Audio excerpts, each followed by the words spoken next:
He said, I did not change my life until this. I chose to go into the military. I chose to go into that branch.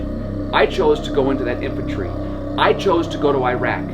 I stepped on the bomb that blew my legs off. So I'm Dave DeRocher. I'm the executive director with the Other Side Academy. I haven't always been the executive director with the Other Side Academy. I was a drug addict for a little bit over 27 years, and as a result of my drug addiction, spent the vast majority of my adult life in and out of prison, to the tune of a 2-year prison term, a 5-year prison term, a 6-year prison term, and then a 10-year prison term. And then I was fortunate enough to go to a place called Delancey Street, had an empathetic judge that allowed me the opportunity to go, and he suspended a 22-year prison sentence over my head. And I needed to go there and stay for the 2 years, and I ended up staying 8.5 years. One of the best decisions I ever made was going. The second best decision was staying for as long as I did, because I truly believe, in my humble opinion, that the 30, 60, 90-day models are completely broken. They're built around a funding model rather than a helping model. And I go all over the country and sometimes all over the world preaching this, and I'm on a soapbox all the time, and it offends people, and I don't care if it does offend you. If it offends you, it's probably because it's partially true. The reason why I think that's important, and before I talk about who we are here and what makes us the anomaly in this space, is when you get to a 30, 60, 90-day model, usually the first question they ask you is, how much money do you have? Well, I don't have any. Go die. Now, they don't say go die, but if you're on the street using opiates and you don't have any money for the program and you can't stay, you're in essence going out to continue to kill yourself. If you do happen to have money, it ain't yours. If you go to a 30, 60, 90-day model and you've got the money to pay for it, the money isn't yours, it's mom and dad's, more times than not. They've already mortgaged their house 3 or 4 times, or dead broke, they're gonna spend their last $15,000 to get you into a program. The admission department counts out the money, they get it all, and they go, okay, 15 grand, cool, you're in. And what do they ask you to do on day 30? You have to leave. Why? Because you're ready? Has nothing to do with being ready. You have to leave on day 30 because the funding's run out. So if you don't have the money, you get to go die, and if you do have the money, you got to leave when the funding's run out to go back out there and continue to kill yourself. I don't care what anybody says, the model's broken. It's built around funding, not helping. That doesn't mean there aren't incredible human beings in the recovery community, in treatment facilities, working their tails off to help people like us live a better life. They're doing everything they can, but their hands are cuffed. They only have us for a short period of time. Allow me to digress. I told you earlier, drug addict for 27 years, in and out of prison for the vast majority of my adult life. If anybody watching this right now thinks a 30-day model or a 60-day model was going to help me, you need more help than I do. Of course it isn't. I've got too many years of doing the same thing, too many years of behavior to unwind, and to think I could do that in a 30-day program, you're crazy. So that's kind of our theory here at the Other Side Academy. Who are we? We're a minimum 2.5 years long.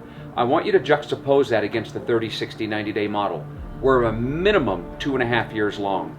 We are completely free. We take no money from the government. Nothing from the city, the county, the state, the federal government, rich mommy and daddy, Medicaid, nothing. The minute you start taking money from the government, they screw it up. If they knew how to fix this problem, it wouldn't be getting worse, it would be getting better.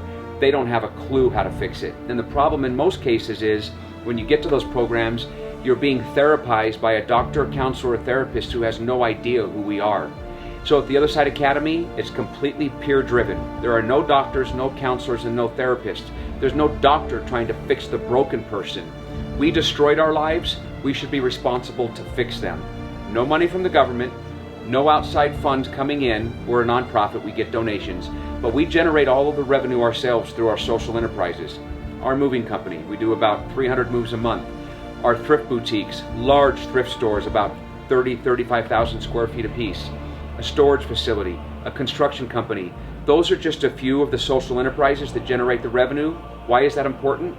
It's important because the day you get here, you become part of the solution, not the problem. The minute you get here, you are responsible to do your part. Listen, when I was going to jail, who was paying for me? You were, the taxpayer. I was a burden. When I was going to prison, who was paying for it?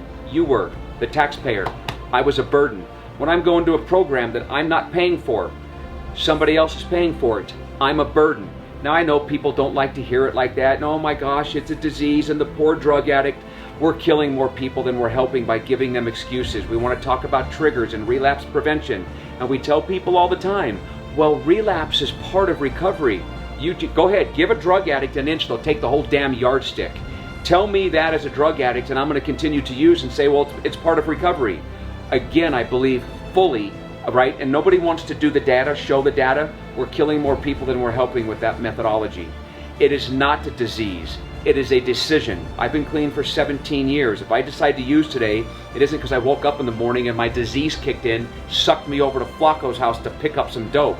It's because I got my feelings hurt, I got pissed off, and I didn't go to my circle of influence, the people I can depend on, to talk through what I was going through. And then I used that emotion as an excuse to use. We want to talk about triggers. There's not a person watching this video right now that doesn't have bad things happen to them. Just because something bad happens to you or something reminds you of something doesn't give you an excuse to use. We make excuses for people, and that's why the problem's getting worse, not better. At the Other Side Academy, we don't make excuses for anybody. We are going to call you on your behavior every day. The reason why I went to jail and prison isn't because I was a drug addict. It's not because I did dope. It's because I was a liar, I was a cheater, I was a thief, I was a manipulator, I was a self-centered, self-seeking, hedonistic, violent emotionally, violent verbally, and violent physically human being. Go ahead, get me clean and sober. Who gives a shit? If I don't change those behaviors, I'll go right back to using again. So at the Other Side Academy, my average student's been arrested over 25 times. But they don't go to jail because they do drugs. They go to jail because they commit crimes. We're thieves, we're manipulators, we're liars, and all those things. And the reason why I keep landing on that is it's important. If you do not change the behaviors, you will use again 100% of the time. We spend so much time in this country talking about the term clean and sober. I think using the term should be a felony. We're so concerned about getting people clean and sober that we look right past whole person change.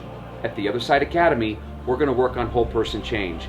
Take the liar, the cheater, the thief, the manipulator, and their peers are going to call them on those behaviors. There's going to be consequences. There's going to be verbal reprimands.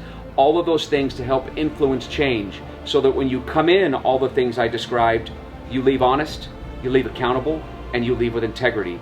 And ladies and gentlemen, if you have integrity, nothing else matters. If you don't, nothing else matters. But if we want to just continue to get people clean and sober and focus on clean and sober, I mean, when I'm in jail, assuming I'm in a cell by myself and there's no drugs and I've been sitting in that cell for 2 years in the hole, what am I?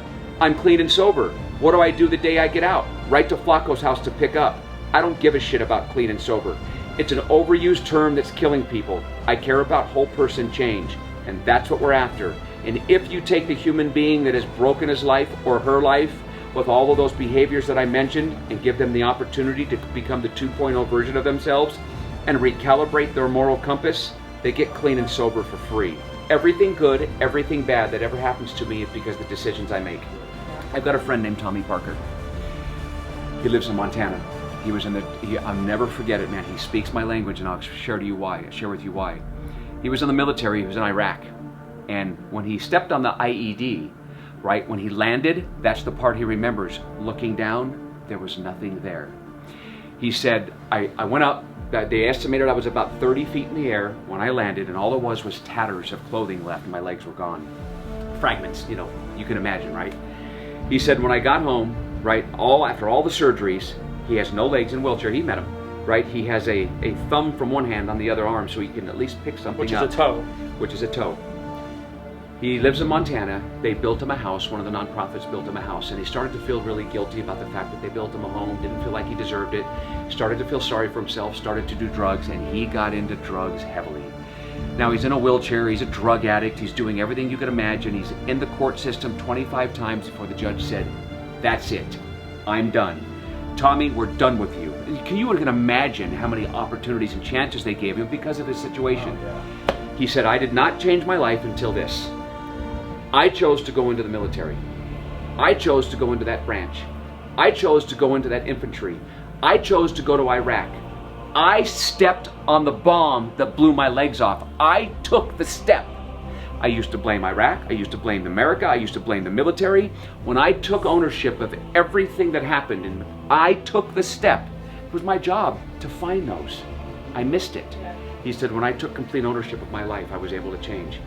Come out and join us. The Other Side Academy will be at Recovery Days in Ogden Amphitheater, September 9th. Please share this video with your friends, family, and all that are willing to watch it.